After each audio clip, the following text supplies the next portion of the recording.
hello, all you amazing, beautiful divas out there. It's your girl, Erica Q, and I just wanted to come and kind of share a little bit about Embrace Your Diva. Why? Because I get a lot of questions about what is Embrace Your Diva? Why did you start Embrace Your Diva? What is this all about? And then I get questions about my books. And so I just thought that it would be a good idea to just come and put all of the answers together in a video, and hopefully if somebody's watching who doesn't know anything about Embrace Your Diva, then they will be encouraged to join this awesome and amazing community of women all over the world. So stay tuned, and just so you know, I have the questions, yes, but if you know me, you know that I'm a talker, and also I just wanted to make sure that I just give all the information that I have to the questions. So I did write my answers down because I really thought about this, y'all, okay? So stay tuned for questions and answers with Embrace Your Diva.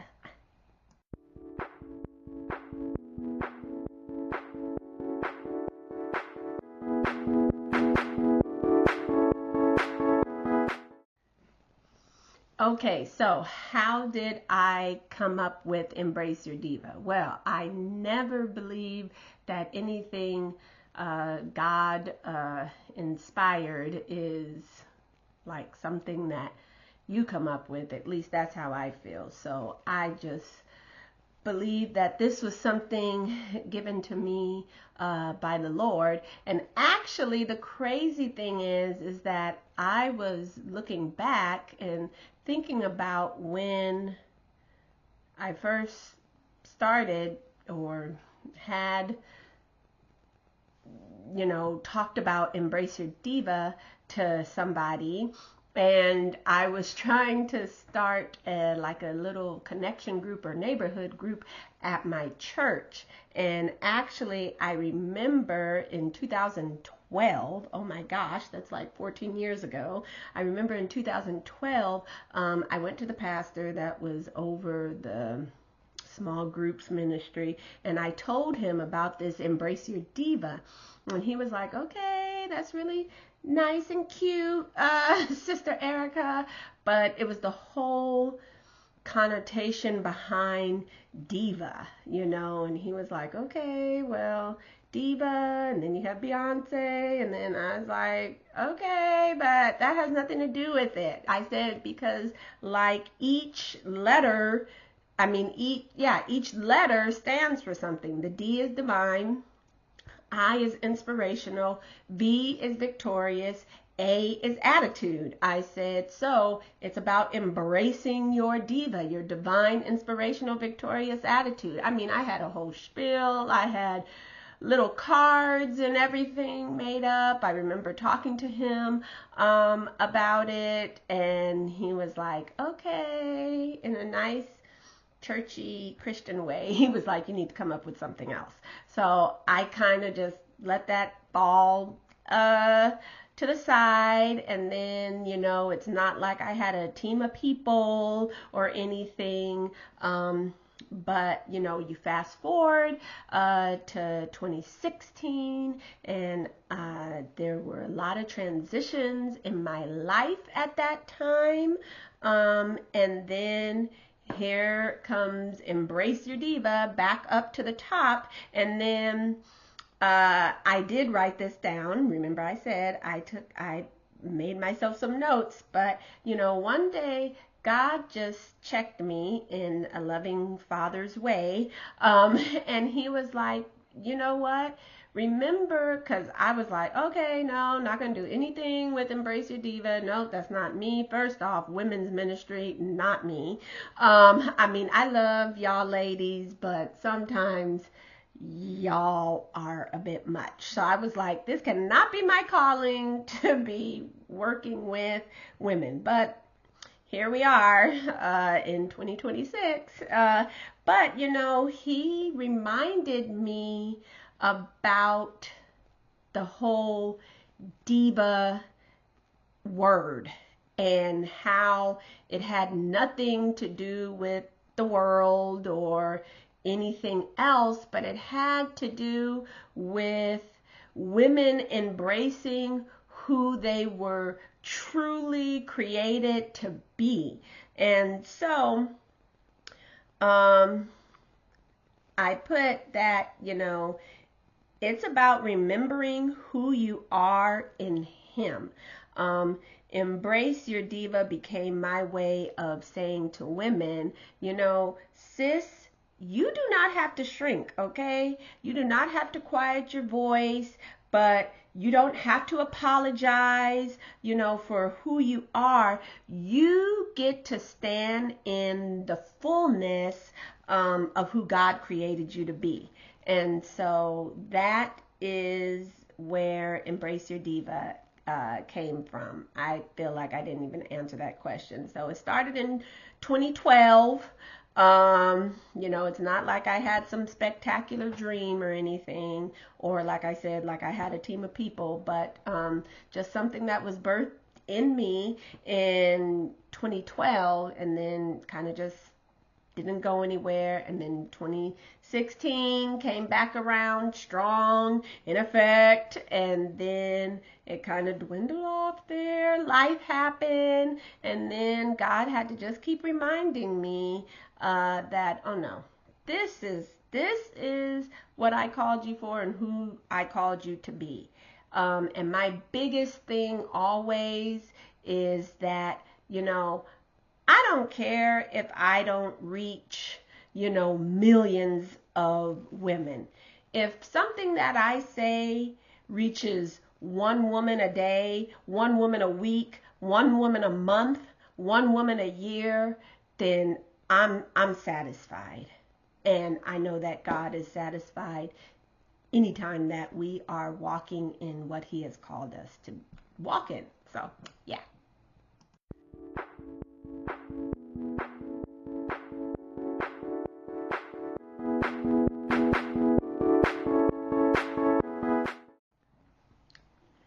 Okay, so why am I passionate about serving and encouraging women? Well, it's pretty simple because I used to be that woman. That's why. I know what it feels like to be the strong one and be exhausted. I know what it feels like to be the one that doesn't want to speak up or be the loudest or stand out or, share their voice or their talent. I know how it is to be that woman.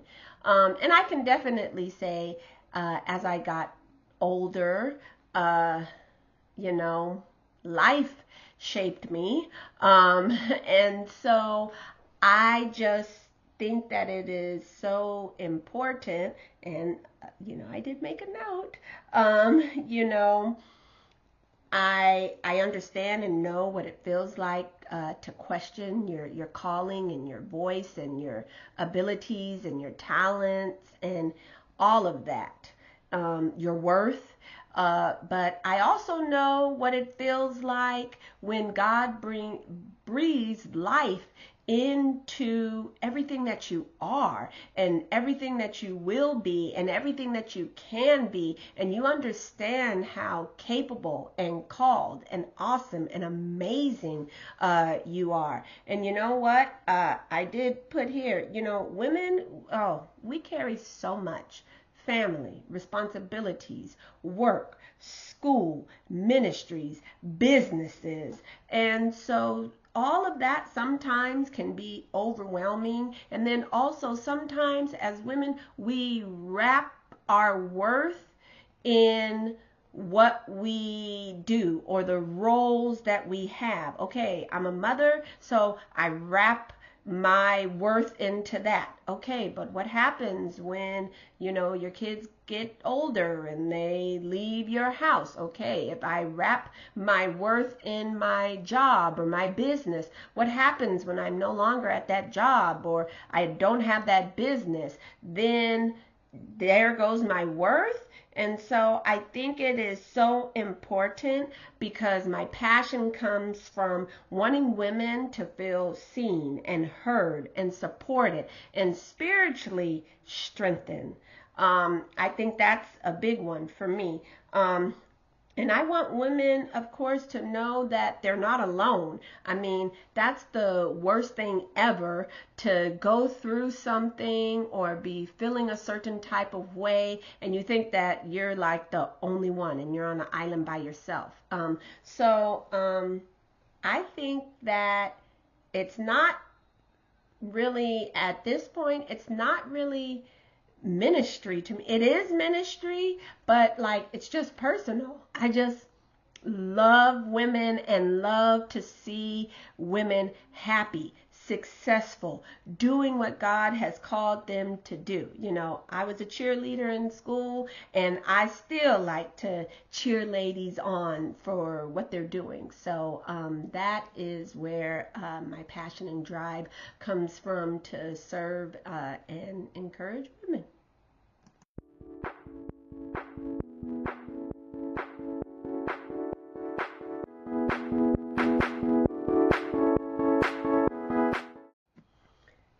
That is definitely a great question.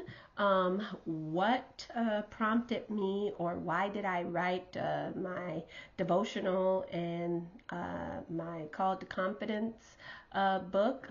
Well, the devotional actually was just birthed from all the time that I had spent with God, and everything in my journals and writings and everything. It was just my quiet time with God, and the moments that He reminded me of who I was and who I was in Him, and then also going through the healing of old wounds and rebuilding my confidence, really, reminding me of His promises.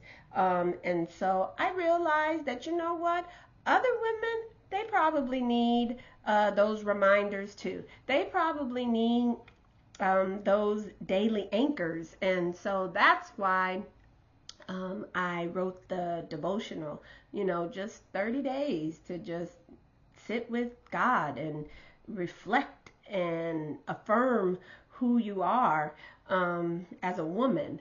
And then Call to Confidence, oh, that's my baby. But that's not my baby, but that came later, and God made it very clear, that confidence wasn't a personality trait, but it was really something that was architectured.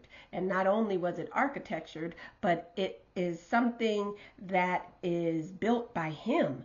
And so, I mean, I love all my books. I can't really pick a favorite, but I love the message behind the Call to Confidence book, and we have to understand as women that, our confidence really, I feel like it's just built layer by layer, brick by brick. And so that's why it's actually entitled Called to Confidence, the Architecture of a God-Built Life. Okay, what does that mean as a woman? And I just feel like it's a blueprint for how God would want us to walk in that confidence and walk boldly and have a voice and not be ashamed and know who we are in Him. And so, yes, that is why I wrote those two books. And yes, I said I don't have a favorite, so.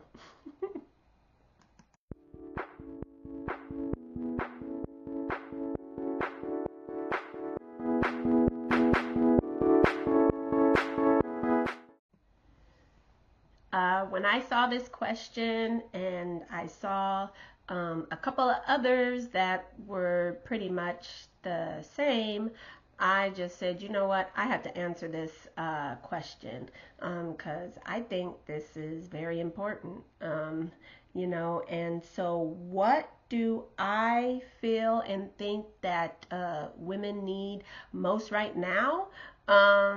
They need space. They need support and truth. And yes, I did write this down because this was so good that I had like little bullet points.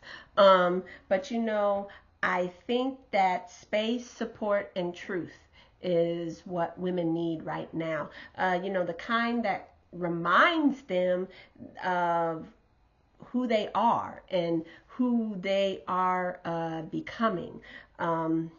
Like I mentioned before, women are carrying so much right now: families, careers, identity, healing, blended families, purpose, expectations, calling, and the pressure to be strong and never be tired, and just the pressure of the everything, the weight of the world. It is wild out there right now. And so I think women need permission just to be human. Not only to be human, but encouragement to be whole. And that is mind, body, and spirit. I think all of those are essential to being, a whole woman. So my bullet points: they need a safe place to breathe without judgment, community that doesn't compete but uplifts. Okay, women can be competitive. That's my nice way to say it, but who the heck needs that? I don't even have the energy to compete with anybody. All right, so but we need a community that uplifts, doesn't compete. Clarity about their identity and calling. Who are you? Who are you in God? Who are you? When I ask a woman, who are you? And they tell me, oh, I'm a mom. No, that's what you do. That's your role, Yeah, you're a mother. I'm a mother too. But who are you?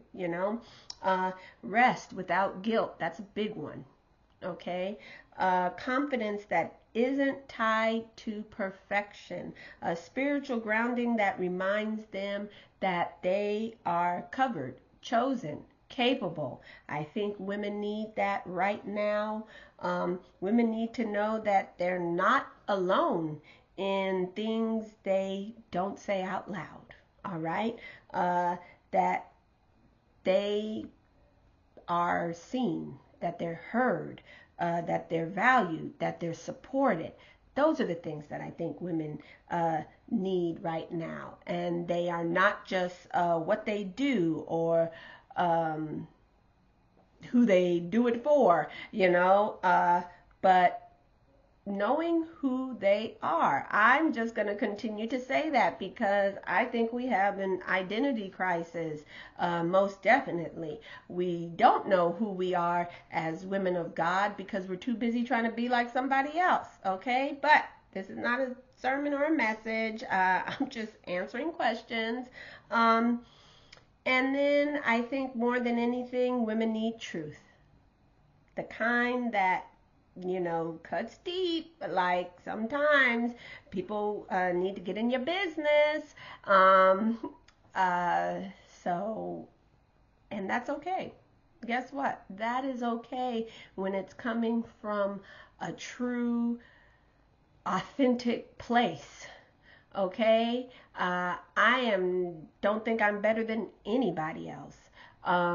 And I know sometimes my friends will joke and say, "Oh gosh, who needs enemies when you have friends like Erica?" But that is because I am very honest and straightforward and direct. And sometimes my kids tell me, "Oh, Mom, that's just your way of saying, that's just the nice way of saying you're mean." But I don't think I'm mean. I am direct though. But I think, women need that. I think at the end of the day, women appreciate somebody telling them the truth in love.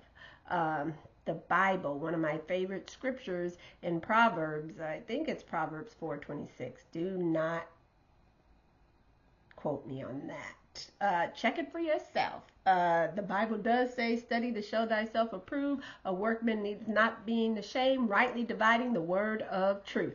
Okay, so check it for yourself. But it is in Proverbs. I think it is 4:26. But if it's not, put in the comments and let me know where it is. But it is in Proverbs. But it says that open rebuke is better than love carefully concealed.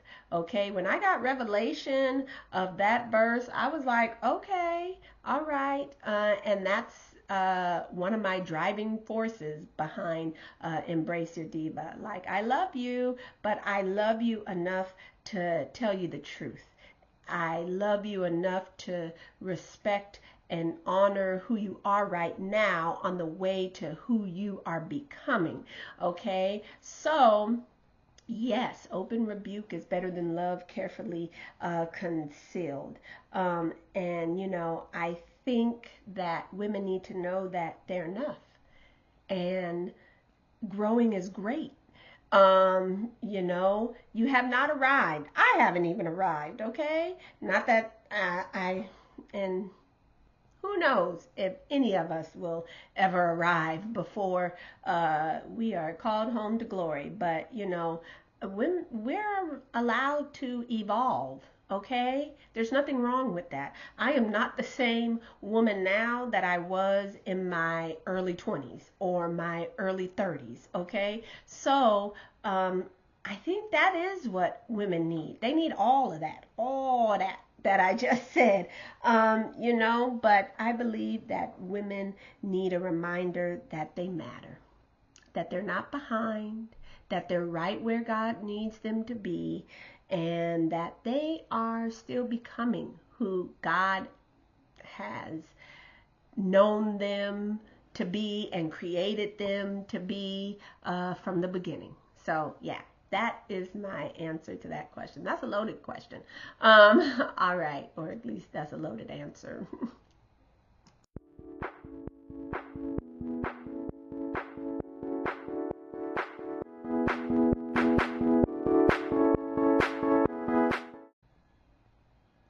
Okay, so last question. What do I hope or want women to feel or experience anytime they view or look at my content? Well, you know what? I want them to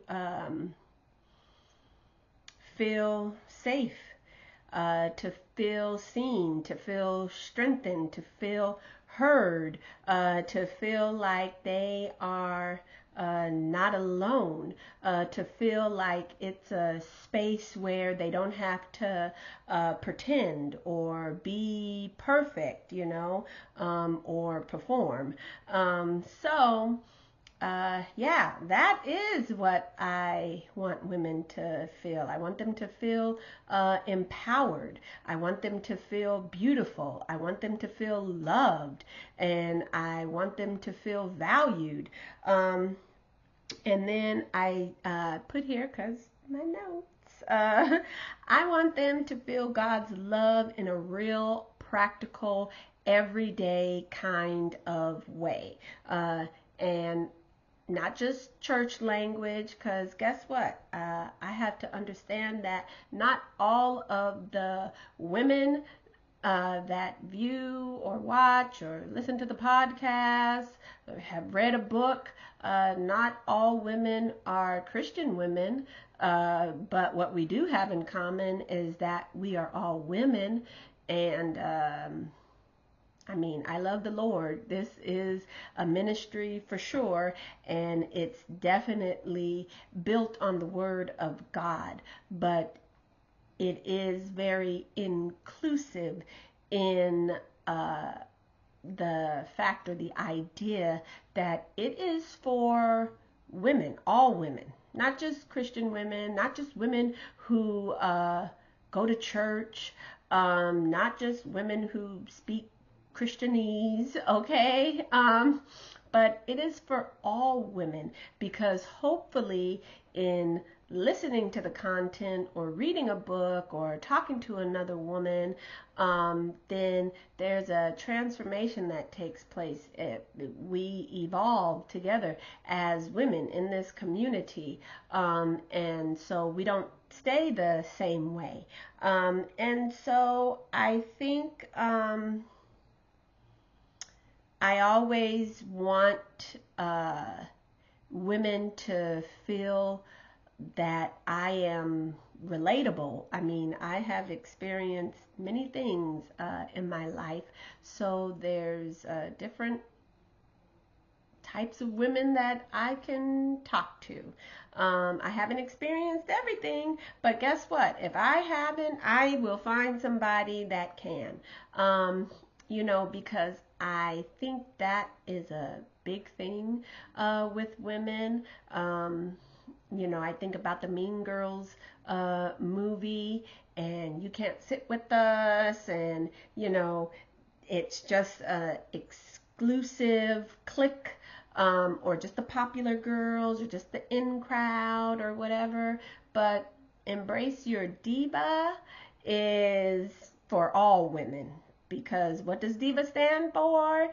Divine, inspirational, victorious attitude. Guess what? We all have that, ladies. All right. So, my prayer is that every video, every devotional, every message, every podcast, every book, every person I pass and I talk to, if I'm wearing the t-shirt and somebody asks me what that is, every conversation brings a woman closer to God and closer to who she is in Him, brings her to transformation and evolving and just becoming all that she can be. Okay, I feel like the army.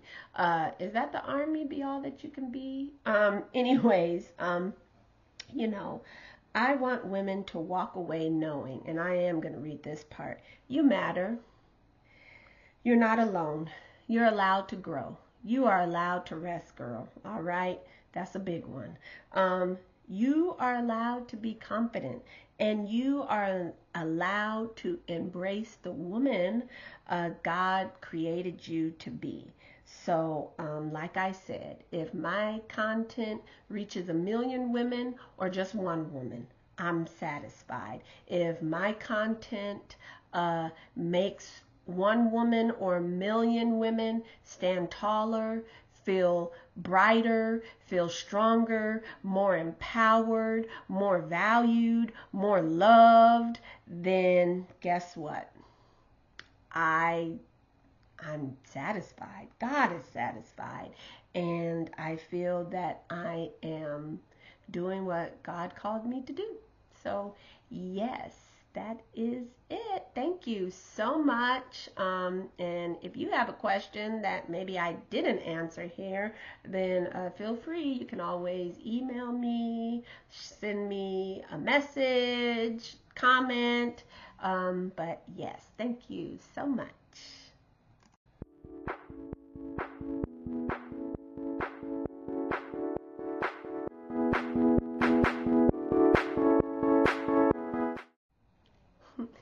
Okay, well, I told you in the beginning that I love to talk. That's why I took the notes. But you're probably like, what else do you have to say to us if you haven't turned me off already? Thank you for staying to the end. But I just wanted to say that if anything that I shared resonated with you, or you are interested to know more about Embrace Your Diva, then you can always subscribe to the YouTube channel. You can follow me on social media. You can follow Embrace Your Diva on social media. Connect with me through YouTube. Get a book. Yay! You can just search for Erica Q on Amazon, or listen to the podcast that airs every Monday at 6 a.m. I know, bright and early, so you can have a little word of encouragement. It's like 15 minutes max. It is short and sweet, but you can have a word of encouragement on your way in to work. All right, so that is all. Thank you so much for joining me, and thank you to all you amazing women out there who sent in questions, asked me questions. I appreciate it, and I'm an open book. So thank you so much, and I will catch you around. All right, take care. God bless.